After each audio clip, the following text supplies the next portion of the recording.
want to introduce the first speaker, which is my friend and colleague, Jeremy Woodward, who is an established consultant gastroenterologist at Addenbrooke's with an interest in small bowel and nutrition. And in this time of real uncertainty about what we're going to do with patients with celiac disease, Jeremy is going to share both his own experiences and some novel data with you.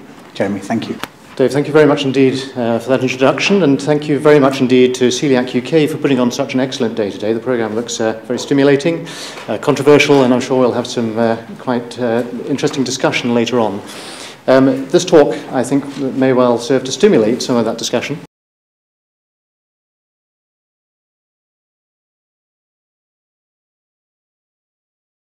Disease pathway that we've established in Cambridge over the last few years. So the dilemma really for us, and one that we need to tackle in the near future, is that we know that celiac disease is a common disease, a cause of morbidity and also mortality. The mechanisms of disease are well understood, thanks in no small part to the role of Coeliac UK in sponsoring research in this area. And treatment with a gluten-free diet is safe and effective. It's lifelong and absolute. But it does carry a substantial cost in both healthcare terms and also to the patient in terms of social and quality of life well-being. And it's extremely difficult to follow. So you would have thought that with such a treatment that we're advocating, and we're advocating it very strongly, that with follow-up we would have some form of rigorous uniformity and some really clear idea of how to follow up the treatment in our patients. But there is no consensus, no consistency, no reliable markers of efficacy, no outcome measures and no standards, and I could carry on with that. If you're in any doubt, this is a study from America published last year from the Olmsted County showing the proportion of patients that had had any type of follow-up after diagnosis. And you can see at 1 year, less than half had even been followed up. That's the number who had a dietary assessment and those who had seen a state-registered dietitian, let alone those who had had a biopsy or serology follow-up. And if you think that may not relate to our country, and this is American data, well, we know that there's a severe shortage of specialist dietitians working in this field from a recent survey. So what options are available for monitoring the therapy in patients after we've started treatment in celiac disease? Well, let's start from the beginning. We know that gluten is the source of all ills, and it leads to inflammation and subsequently mucosal damage in the intestine through innate immune mechanisms and T-cell mediated mechanisms.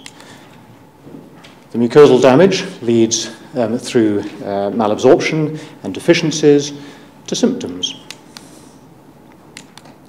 and gastrointestinal symptoms due to malabsorption. And admittedly, in a very small proportion of patients, to a significant and serious lymphoma developing the mucosa.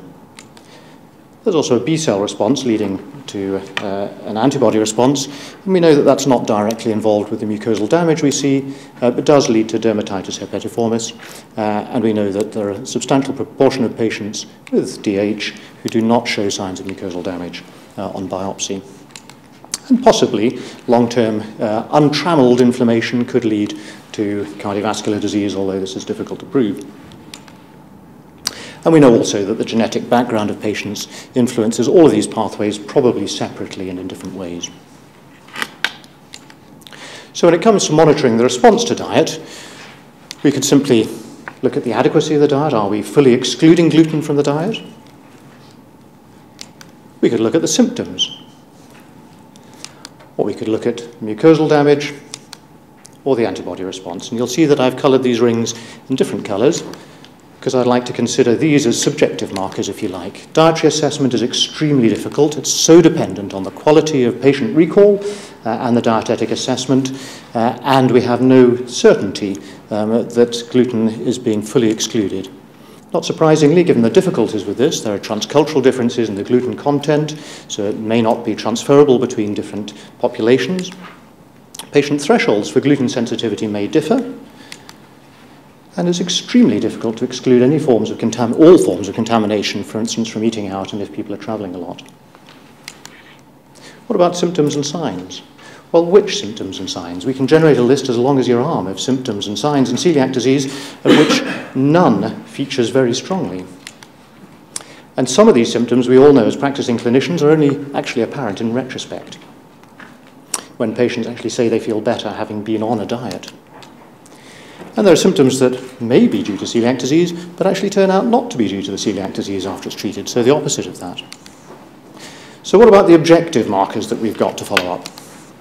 Well, we have serological tests, but are antibodies involved in the disease process? Well, with the exception of dermatitis herpetiformis, probably not. Are we expecting T and B cell thresholds to be exactly the same? And how well does serology actually act as a surrogate marker for the disease activity in celiac disease? And how does it respond to different patterns of gluten ingestion, so chronic low-level gluten exposure compared to intermittent high-level exposure? But what about the histological response? Well, this is the gold standard for diagnosis, and it's the common pathway, if you like, for the development of complications. So logic would dictate that a histological response would be the best way of assessing response in celiac disease. But how long does mucosal recovery take? How complete should it be? How often should you check it? Because it's unpleasant and costly, and we only get a single snapshot, if you like, of that time of the activity of the disease. And we know from this recent publication that actually those with ongoing villus atrophy don't appear to be at an increased risk of mortality in celiac disease. This is from Jonas Ludvigsson with Swedish data. And so what are our current guidelines? Well, we have the British Society of Gastroenterology guidelines in 2010. They tell us that celiac serology may be of interest to assess adherence. It will usually be of value to repeated duodenal biopsy, and it may be helpful to review dietary adherence. So perhaps the British Society of Gastroenterology have taken Britishness a little too far in being rather nice in the way they put their guidance, but I think that probably reflects the lack of consensus and the lack of available data on which to base any clear guidance. The World Gastroenterology Organization have recently come out much more strongly and said that follow-up intestinal biopsy is not required. Interestingly, a lot of the data that they based this on was based on studies without histological comparators. So about 6 years ago now in Cambridge, we set up a pathway to really clarify for us the management of celiac disease. Diagnosis is by IgA anti-TTG antibodies and histology, and we insist on a fairly rigorous diagnostic process, I have to say. We've recently introduced a new patient evening talk. We diagnose between 5 and 6 patients a month with celiac disease, and then with patients transitioning from pediatric care, we find that we should be able to have an evening talk with around 20 people there, including parents, carers, and so on. So it makes it worthwhile to be able to impart that information on a monthly basis to new patients. We then have a new patient clinic appointment with a dietitian and physician and start them off on a gluten-free diet, which at this stage contains oats, barley malt extract, as long as it's complying to standards, and codex wheat starch. There's a 2-month follow-up with a dietitian, followed by rebiopsy between 9 months and a year, and bone density in patients who have risk factors. A 10-month review to follow up the results of those, and then annual or ad hoc appointments followed by discharge to community shared care pathway. This generates a database record which is printed out from the patient's visits, and the graphical demonstration here of weight, tissue transglutaminase titer, bone density and biopsy score, and we've had to change this into a numerical score, which basically more or less is the Marsh grades from 0 being normal to 6 being complete villus atrophy, and Marsh 1, Marsh 2, 3A, 3B, 3C, and so on. And we now have about 750 patients with complete records to this extent. This also serves, if you like, as a patient passport, because it has all the information that they may need to be able to take with them to another centre if they move to another part of the country. And these are the types of responses we might expect. These are from real patient data. So this is weight improvement on a gluten-free diet, tissue transglutaminase titer falling, nice response in bone density here, and biopsy from quite significant villus atrophy to completely normal here over the space of 5 months in this patient. So not even increasing intraepithelial lymphocytes in this patient. And this leads us on to some of the questions that we have been looking at through our database to see if we can answer some aspects of management in these patients. So firstly, how long does actually mucosal recovery take? Well, I've just answered that in a sense, because if one patient is capable of doing that to completely normal with no signs of celiac disease within 5 months, then that's how long mucosal recovery takes effectively. But we had 597 patients when we came to analyse this data. Approximately half of these were from before the institution of the pathway and about half post-institution of the pathway. 57 of those had no index biopsy and 153 had no follow-up biopsy, so these were excluded from analysis, which gave us 383 paired biopsies at diagnosis and follow-up. There are actually a very small number of studies in the literature showing the mucosal response on biopsy, only another 4 in the last 10 years, and only one larger than this. And we looked at those that had had rebiopsy on diet within 12 months, between 12 months and 2 years, and after 2 years. And the response rates were these: those that were completely normal at 1 year, 1 to 2 years, and after 2 years, around a quarter of patients had achieved complete normality of the mucosa on biopsy. And those who had sub-villus atrophy grades of inflammation, around 55%. And this really concurs with some of the other data that's out there. But interestingly, we found no increase in the recovery rates after 1 year. And this goes against what's in the literature to a certain extent. Now, of course, this data is not controlled, it's not randomized, and it is purely observational, and there are potentially confounding factors involved in that.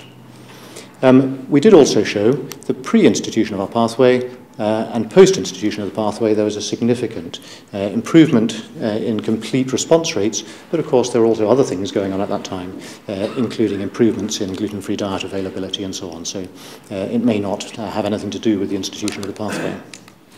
So in terms of the first question, how long does mucosal recovery take? Well, I think we can say that we showed no increase in proportionate recovery after 12 months on a gluten-free diet. It is in unselected non-contemporaneous groups, but it does fit with biological plausibility, frankly. And I have shown you already a patient who had completely normalized their biopsy within 5 months. And it would suggest, actually, that the variability in response rates that is reported in the literature probably depends on the quite significantly difficult dietary learning curve on a gluten-free diet.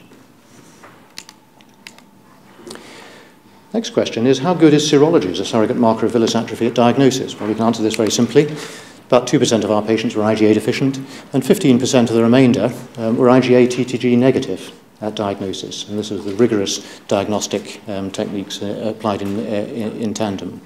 And people think this may be a little high, the TTG negativity, but this correlates very well with other data that's out there from Bill Dickey and also from Sheffield, showing here, in this case, 22% negativity and 10% negativity.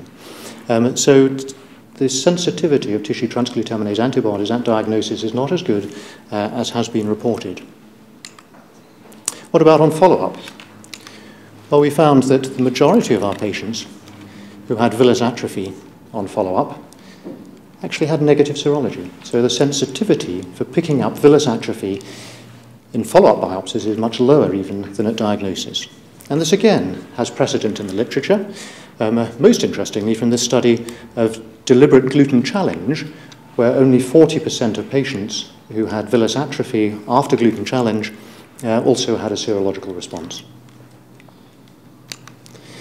And more interestingly, perhaps, nearly a fifth of those who didn't have any villus atrophy on their biopsies on follow-up actually still had positive serology. And these patients were being pestered into being put through the Spanish Inquisition, if you like, as far as where their gluten was coming from in the diet, when in fact they had completely normal intestinal mucosa, complete recovery. And the question then is, which of these is more important, the serology or the lack of villus atrophy? So one of my team, Lisa Sharkey, has been through all 2,900 follow-up TTG estimates done in our laboratory on patients with celiac disease to see how many of them actually changed clinical practice in these patients. And she found 8 cases where the follow-up tissue transglutaminase had actually changed practice, which means the number needed to test of about 370 at a cost of over £10,000. Of course, it's not as useless as all that. Here's a patient, for instance, who has tried to pretend that doesn't have celiac disease after all and has taken gluten. A relatively poor response on biopsy follow-up, and this little trickle here of tissue transglutaminase antibody suggesting gluten in the diet. But interestingly, still below the cutoff of the upper limit of normal.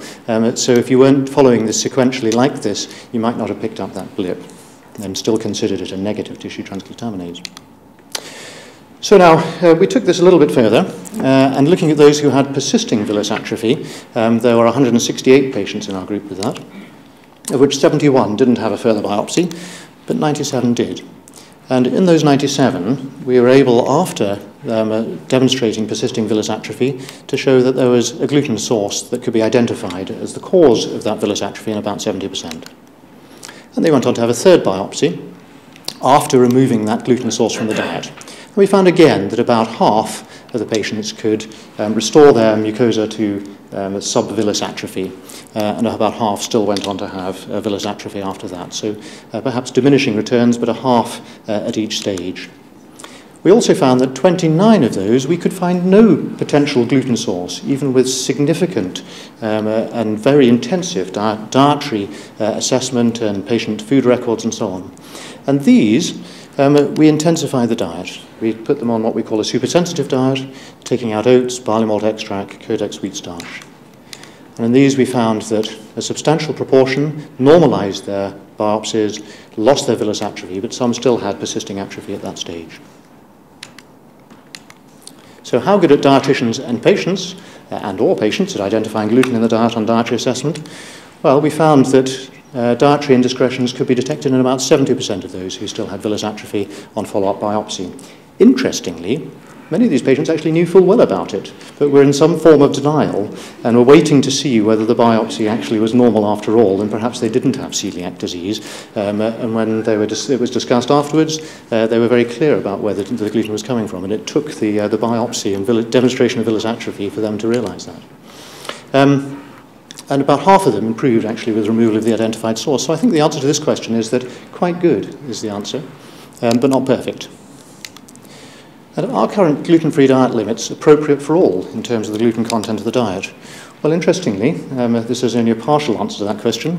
62% of those with no identified gluten source improved with institution of this very strict dietary exclusion. So it hints, at least, at a different threshold of sensitivity. And this is, again, not without precedent in the literature from prospective studies using very low doses of gluten testing.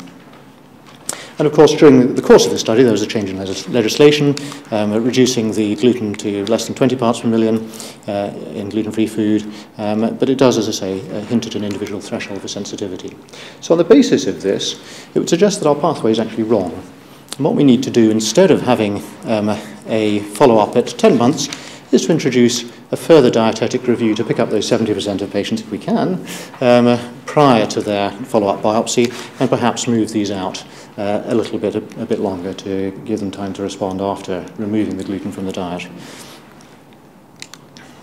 So the potential benefits of a follow-up biopsy in this case are optimization of a histological response, possible reduction of later complications. We've not shown any benefit in mortality in the data so far, but there are questions about the length of follow-up. And in some of the very long follow-up studies, like the Warren Air Force Base study, we know that this may take 25, 30 years before it's apparent. We can correlate the histological appearances with serology for follow-up, and I think this is really important for those people who are actually following up on the basis of serology, because it really sort of links in the serology with the histology. And as I've shown you, that can be very variable. And it gives you a baseline for comparison. And we're going to be hearing about those with recurrent or persisting symptoms in celiac disease, and as many as 30% of patients with celiac disease may have these symptoms. And it's really useful to have that baseline biopsy to know how good it was when they were asymptomatic, or well, if you like, when they get persistent symptoms returning. It may enable us to set a personal gluten threshold for patients, if you like, in those who can tolerate oats, and we're going to be hearing about oats in the diet later on. And it provides patient and doctor reassurance that the treatment is actually doing something. It's extremely difficult to follow a strict gluten-free diet. We're expecting patients to go away and do that without any feedback as to the benefit of it in terms of biological responses. It worries me, actually, that patients might be putting an awful lot of effort, 99% of the way to being completely gluten-free, but there may be something sneaking into the diet that may be losing them that biological benefit, if you like. And it does also allow us risk stratification to those that we could discharge to the community early, so not follow them up forever. But also, actually, and I think this is another thing that we should be thinking about at this stage, is that it does give us a potential quality control indicator for the quality of care provided in secondary care. So this is our data on discharge. We didn't have as a prerequisite for discharge having lack of villus atrophy, as you can see here. So those that were discharged, 22% of those did still have actually villus atrophy on follow-up biopsy, but were well, so we didn't pursue them to the nth degree. But it does show that actually we were able to discharge a significantly higher proportion of patients who had no villus atrophy on their biopsy at an earlier stage than those who had ongoing villus atrophy. Just to talk about the quality of care, if you like, and to use as an illustration the definition of refractory celiac disease. So refractory celiac disease type 1 is described as persisting symptoms or signs of malabsorption with persisting villus atrophy after being on a gluten-free diet for more than 12 months. And that's with no aberrant IELs or clonal IELs. And of course, all of this can occur in people who are still eating gluten, and we only have their word and the dietetic assessment to go on. So really, the proportion of patients that you define as type 1 refractory celiac disease depends entirely on the quality of the dietetic follow-up and the assessment of the adequacy of gluten exclusion. And this may account for why there are such varying rates of type 1 refractory celiac disease reported in the literature.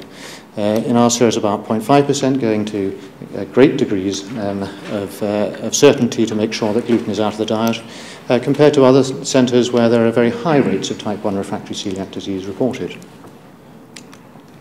So, if I have time, Dave, I'd just like to give you some quick illustrative cases of this. So first of all, not all patients need a follow-up biopsy.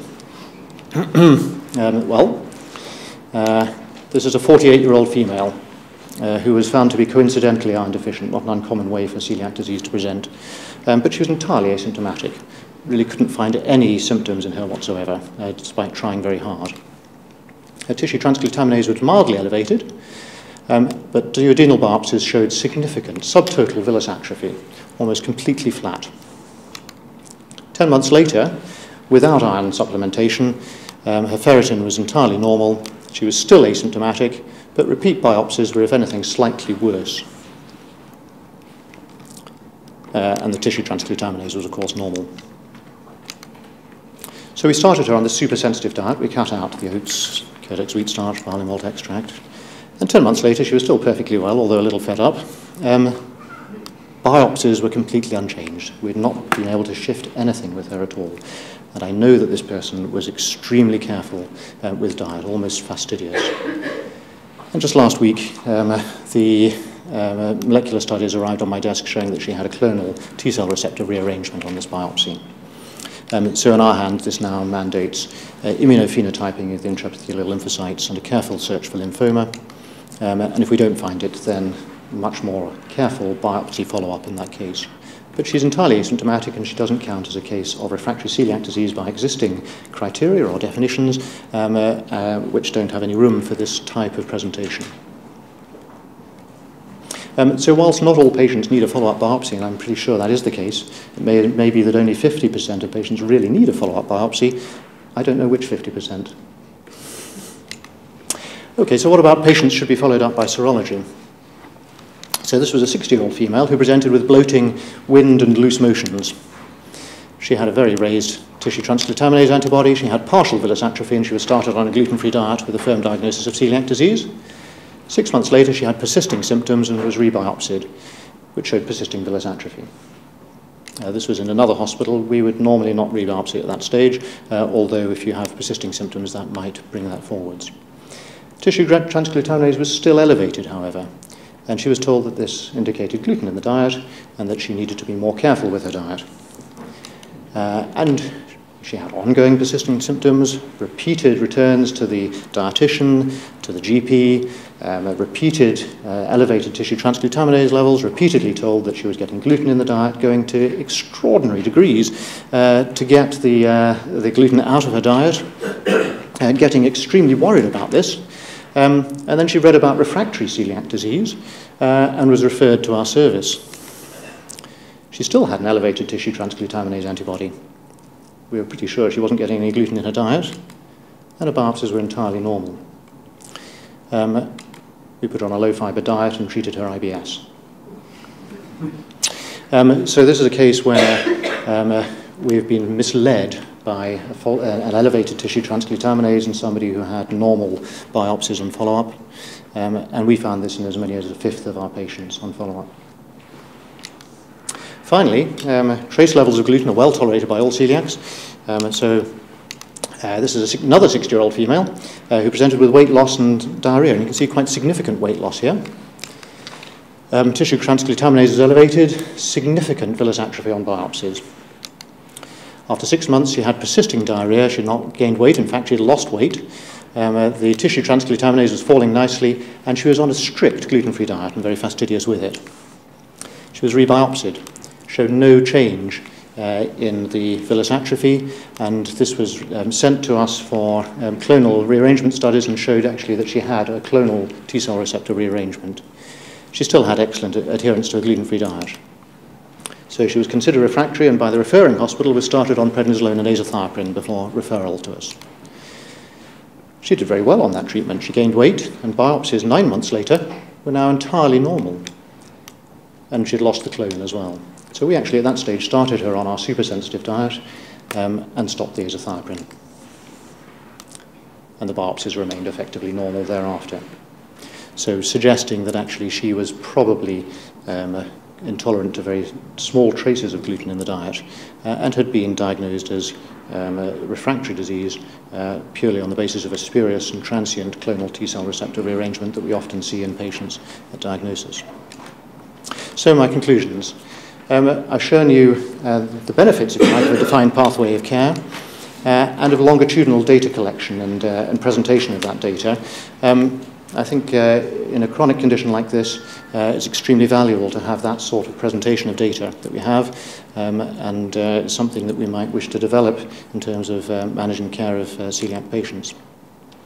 I think we've developed an awareness of the limitations of serology in diagnosis and follow-up, just as a shot across the bows to people who feel that serology should be the only and the mainstay of follow-up in celiac disease, and the possibility of differential gluten sensitivity that we've highlighted from our patients by taking them on to this third biopsy step.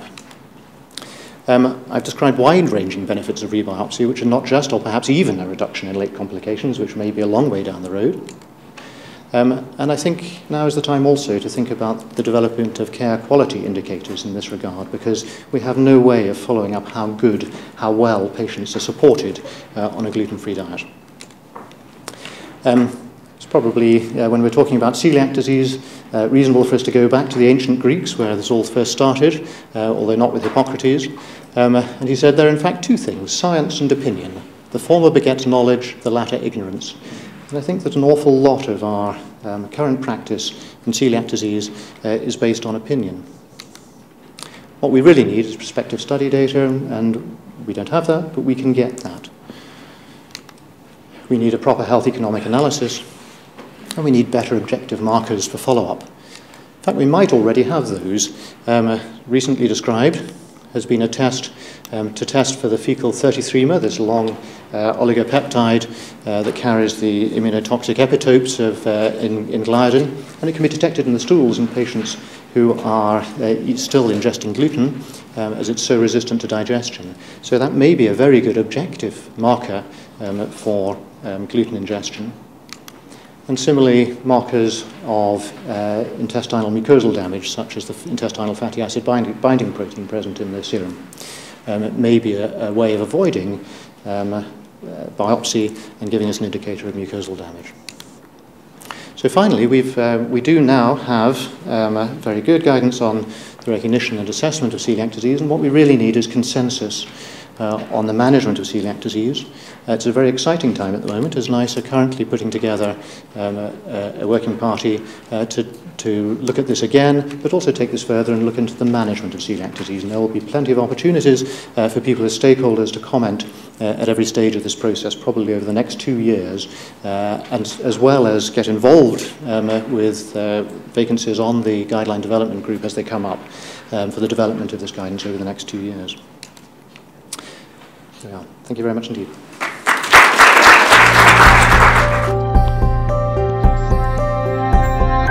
Bacterial overgrowth, and the Crohn's disease as potential complicating factors in the diagnosis of celiac disease. Well, we are fairly rigorous with our diagnostic techniques in terms of celiac disease, and there's no doubt that these patients have celiac disease.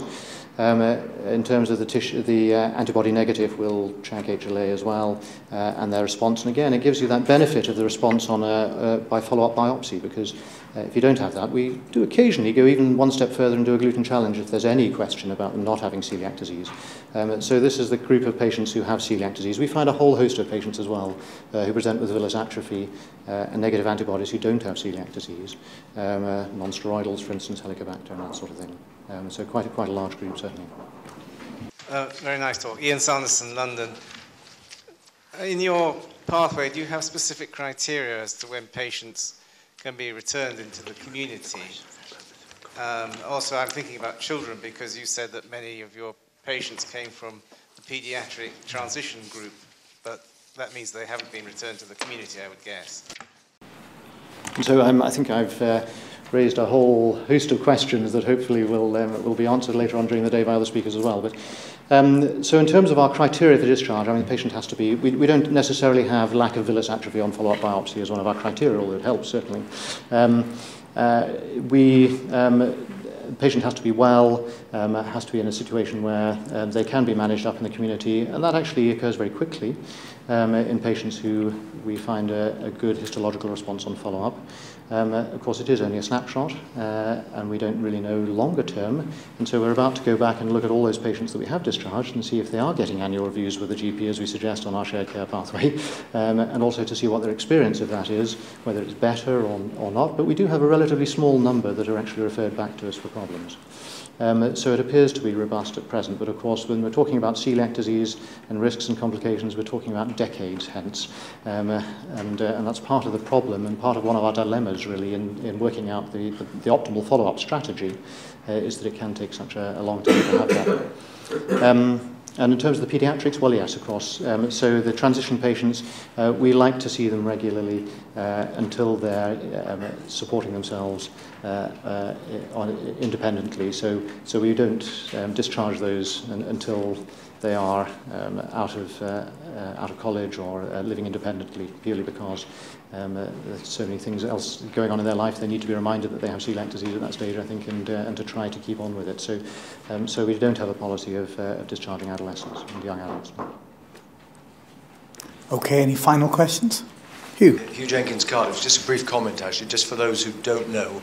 The situation in child health is very different. We've had this discussion both in this forum last year, those of you who were here, and you'll have seen some of the evidence that's coming out that we're saying in pediatrics, actually, that a biopsy is not necessary in every patient at all at diagnosis. So it's just to make the point, we haven't got time to go through the ins and outs now, but just to make the point that this is very much an adult focus at the moment, very different from what is being discussed in the pediatric world. And we haven't got time maybe to discuss it all now, but it's just to make the point for those who don't know that.